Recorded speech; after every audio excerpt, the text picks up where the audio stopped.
Hi there, and welcome into Real Conversations, a film podcast that seeks to explore the history of the Reel-to-Reel International Film Festival, presented by the Cleveland County Arts Council. My name is Ashley Luckadoo, and this year, Reel-to-Reel is celebrating 25 years. I'm joined today by Tristan Alkemper and Joe Appel to talk about their work on the film Cow, an official selection of Reel-to-Reel 2024. Awesome. That was totally a one take. Yeah. First try. Yeah, first try. All right. So tell us a little about who you guys are, where you're from, and how Cal became a film. So I'll go first. Yeah, you go first. I'm Tristan. I'm from Massachusetts originally, but right now I'm in Chicago. And I'll let Joe go because I'm Joe. I'm from North Carolina. I have a lot of family in New York, New Jersey. Moved from there when I was young. But proud citizen of Holly Springs, North Carolina, small town. Previously small town. Now they're getting kind of full of themselves. They're growing. But me and Tristan met in college. We were in the same screenwriting class, and we just kind of we have the same humor. We're good friends. Yeah. Somehow he ended up living on my couch over the summer last year, and we were talking about different ideas for our thesis films at school. And he was like, Joe, you got to co-direct with me. And I was like, gosh darn, no. Yeah. No. We had we made like a wheel of like movies that we really wanted to watch for over this. And it was movies that like either we really wanted to watch because they're like stupid and silly, or movies that were like, as film students, we probably should watch these. And so we spun it a few times. And at some point, it landed on Dark Star, which is a John Carpenter sci-fi, and we just watched that. And I was just kind of like, we got to make this into a thing. Yeah, because like it's like all like practical effects, like 70s sci-fi, and like there's an alien in it that's just like a beach ball with feet, and we thought that was really funny, and we're like, we could do that like on a budget. So we started talking about making like a sci-fi alien movie. With like practical effects and leaning into that. And he was like, come on, direct for me. And I liked the idea so much that I was like, all right, fine. Nice. Co-directing isn't that common. Well, now it's become more common, but sometimes it's the hit or miss, Like there's been some disastrous outcomes of co-directing, but it seems like y'all just are hitting it off. So were there any challenges with co-directing? I think probably it really didn't become an issue. It was never an issue, to be clear. But I think the only time where it kind of got bumpy was like in the editing phase. Up until then, we were really on the same page. We got what we were doing. Once it was editing, we couldn't really be there at the same time with Jared, our incredible editor. So I would come in and I would give notes, and then Joe would come in after I leave and give slightly different notes. And so there was a little problem solving there. Yeah, at some point I had to talk to Jared and be like, listen, we're co-directors, you're going to be getting two different notes from two different people. Just like go with your gut, man. And I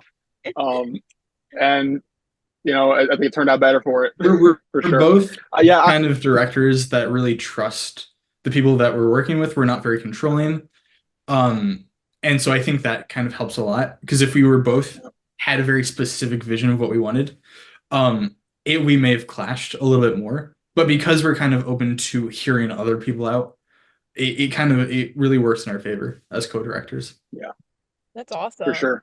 Yeah, there weren't really like a whole lot of like setbacks for co-directing. I think other than like end of day one, me and Tristan got in a bit of a fist fight.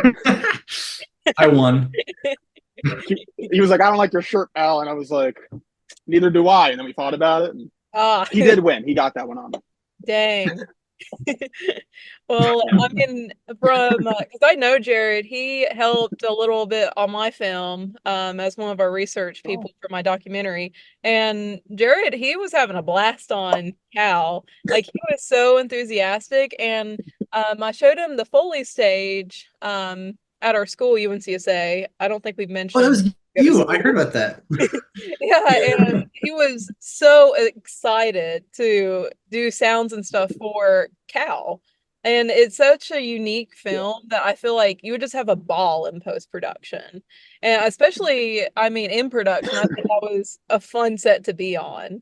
I mean, you Oh have yeah. so many methods of creating this film of, puppeteer, having some things done in post-production and having also live people, to interact with the puppet. That sounds like a fun time. So could you tell us a little about the process of using all these different film methods? Yeah, absolutely. It. I think when we first had the idea, we were like, okay, this isn't going to be possible unless we get like, people and special effects on it because we don't know what we're doing at all.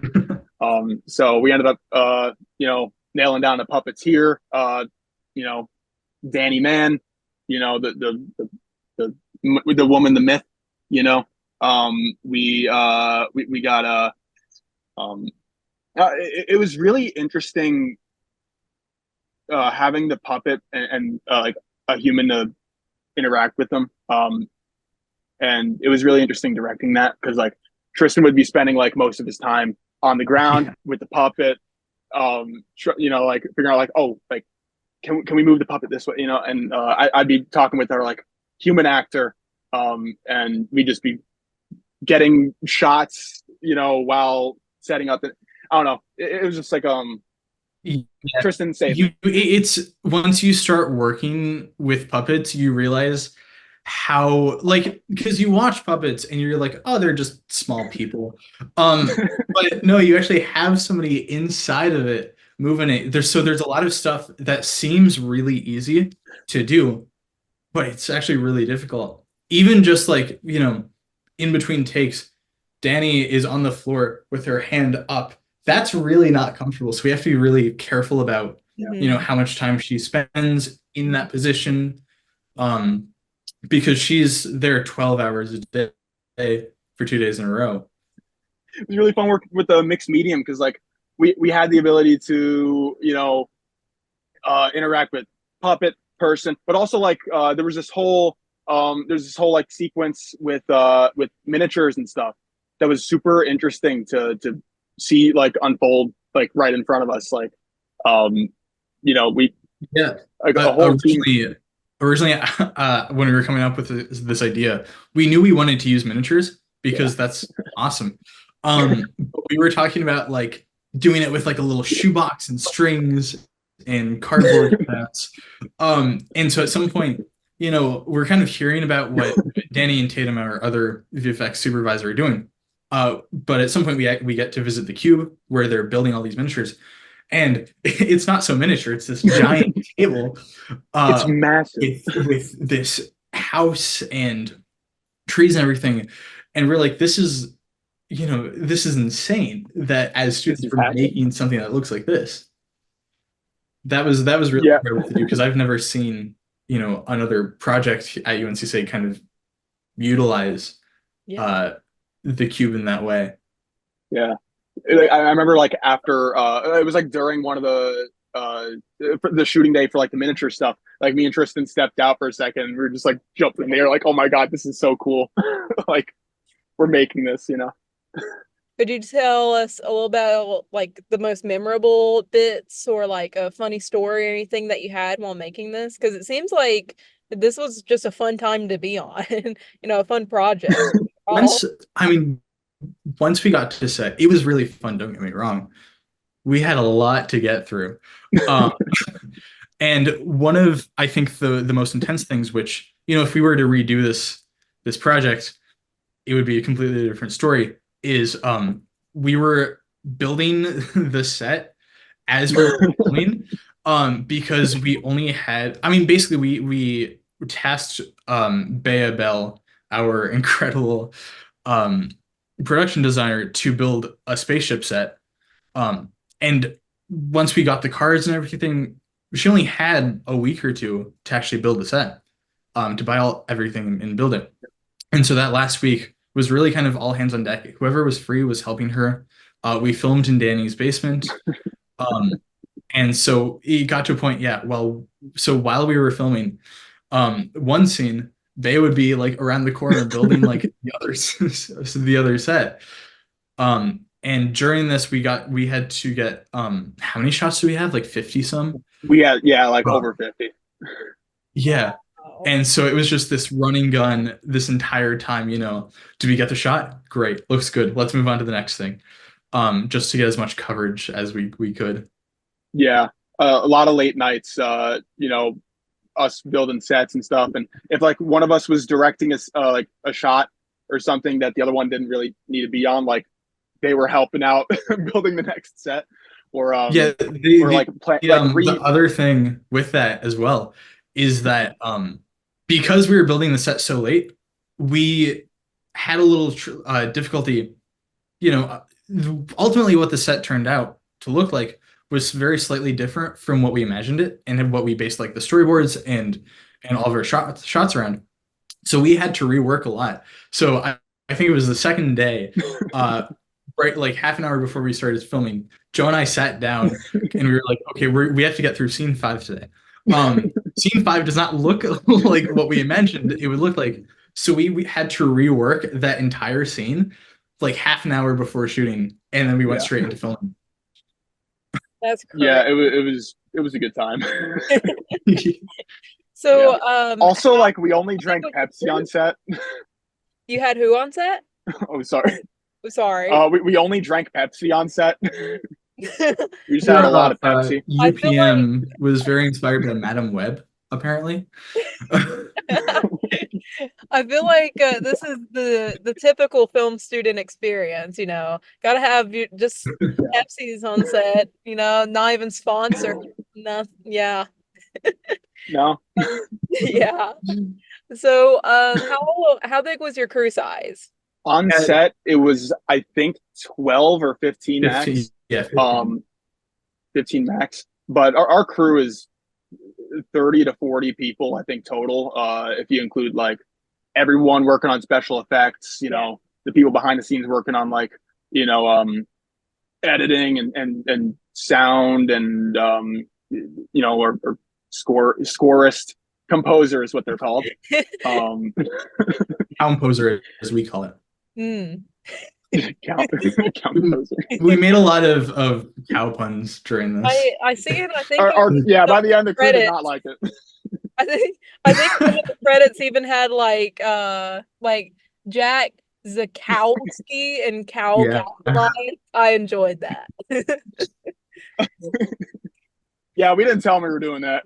No, we didn't. We had a lot of fun with finding stuff to do. It was great. Yeah. So I guess with that, what, like when you were creating this, what kind of impact did you want audiences to have when watching this? Like, did you create this, want it to just be a good time for people, or was there an overhanging message you want to get to audiences? Yeah, so a lot of our pitch going into it was kind of that nostalgic, we were both huge fans of like Doctor Who and things like that, where it's they kind of just they have these low budgets and maybe it doesn't look perfect but it still gets that story across. It might be terrible green screen, but I'm still like crying watching it. And so that's kind of that emotion that we really wanted to get, is that nostalgia, and even though maybe it doesn't look pristine, there's still heart to it, and there's still something that you can connect to as the audience. I mean, that's the charm. Yeah. I mean, your film was very distinct among the others. It had a certain look to it. To me, it felt like very kind of like 80s retro thriller, and I loved it. And also with your comment on Doctor Who, I appreciate that. I'm a Whovian. I love it and I Okay. hate it at the same time, but oh, it's so good. Some of the seasons are Who's your hard. favorite Doctor? Oh, the Tenth, David Tennant. Yeah. Oh yeah, of course. Yeah. Okay, Yeah, good. bunch Right of tenth answer. lovers in here. Yeah, yeah, But yeah. I We do fully like leaned into the saying, whole like cardboard look. Yeah, I mean, a part of that decision was we're only given $500 as a budget for second years. And oh, so we really from the start wanted to do as much as possible with that 500. And I think the best way to that we decided to do that was by having it, in the style of a lower budget film. It gives us a safety net so it doesn't have to look good. It gives us that suspension of disbelief. If something looks, if we see the ceiling and it looks like a basement ceiling, it's supposed to. It that's okay. yeah, I really like Yeah, the style of this film. I love it. I mean, it's so distinct. I mean, it's great, especially the intro. It's so cool. Did y'all get to come to the showing at UNCSA when they showed your film? Yeah, Yeah. both of us, yeah. So how was the audience yeah. It reaction? was so good. Yeah. It was really incredible. They yeah, they were cheering when things were happening. They were gasping. I like the gasps a lot. Um, there there it was, I don't know. It was like I don't think I've ever seen like an audience more engaged with something I've helped bring to life like that. It was super like touching. Um, Yeah. I having that kind of remember reaction. when I was there, I remember the audience, that ending when we think that the main character is dying, and not gonna make it to the castle. Everyone was like, "No!" That was amazing. So was that always the plan for the ending? Is that the alien would always have a happy ending, or was there ever a time where you're like everyone dies? Well, it's funny you should say that. So, yeah, the plan, in the script from day one was the ship explodes, but the alien survives. Um, but we filmed a lot more than what was shown. We had a whole its own scene where Kirk's floating through space and he sees the family photo again and he tosses it away to be able to reach the spaceship. And then we realized we don't have time for that. Yeah. And so for maybe a few hours, Joe and I were like, what if we just cut the whole thing? What if it just ends at the explosion? And then we showed our directing professor the cut that we were on, and we were like, "Hey, what about to save time if we cut it at the explosion?" She was like, "No, don't do that." He's like, you can't do that. Yeah. But yeah, we thought like it would even be more powerful if we just kind of it was just kind of like one like single shot. You just see an arm and the ship flying away. Just Mhm. one like last moment of like yay, that was a movie, and then like somewhere along the lines, or somewhere along like the thought process of that whole scene, we were like, okay, so everything in the ship survives, the main character survives, the escape pod survives. Why wouldn't the farmer survive? So we thought it'd be fun to have like a little like teaser at the end, like a lot of these Yeah, movies do, where it's as a like, last oh, the homage villain. to all of Yeah, those 70s, 80s flicks that we remember yeah. watching. The ones with like 10 sequels, Oh yeah. Oh yeah. Like Yeah. like all the Freddy Krueger and Jason and all that, Exactly. They never Friday actually 13th, die. they never die. No, Scream. Well, Never. Technically, Scream, they did kill some people and never came back, but whatever. That's But true. I think what y'all Oh, decided to do was perfect. It matched the style and everything, and it seemed like it got a lot of great feedback, and everyone really enjoyed it. So I think it worked out good. Awesome. Well, I think we are running out of time, unfortunately. I think that was the perfect thing to close on, but do y'all have any last little bits or anything you'd like to mention? Stay tuned for more Cow, maybe. Cow Part 2, a third year UNCSA film? We'll see. Maybe. We'll see. I think so. All right. So thank you for joining us, and thank you guys for coming on Real Conversations podcast. You can check out Reel to Reel Film Festival July 24th through the 27th here in North Carolina, Cleveland County. Tickets are on sale now online, or purchase them at the Cleveland County Arts Council in Shelby. And thank you.